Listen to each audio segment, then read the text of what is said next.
Let's take a look at some of the architectural choices that Angular has made. First, Angular supports two-way binding. This means that user input into form fields is instantly updated in your Angular models.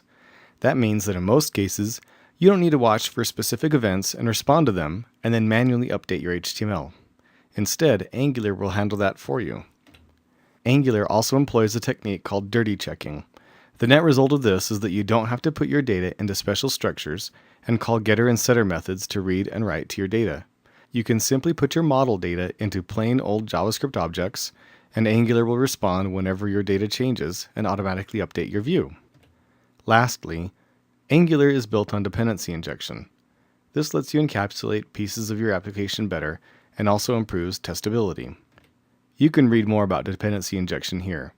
In addition, Pluralsight has an entire course on this subject, which is called Inversion of Control by John Sonmez.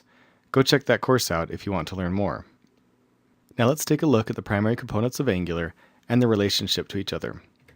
With Angular, everything starts with the controller. The controller is the central player in an Angular application. Controllers contain both logic and state. Next we have the view. Views are made up of bindings and directives. This is how Angular talks to and listens to the user. Controllers can communicate with views through both one-way and two-way binding.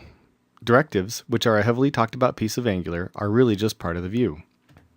And the last major piece is services. Services give you a place to contain the real logic and state of your application. If you think about what is the essential tasks of your application, this would likely happen in your services. Complex business logic, important application state, etc. Services are the place to house all that. Also, services are the place where you will want to communicate with the server. Alright, let's review. What is the central component in an Angular application? The central component in an Angular application is the controller. Directives are a part of which component? Directives are part of the view. In which component should you put your complex business logic? You should put your core business logic into services.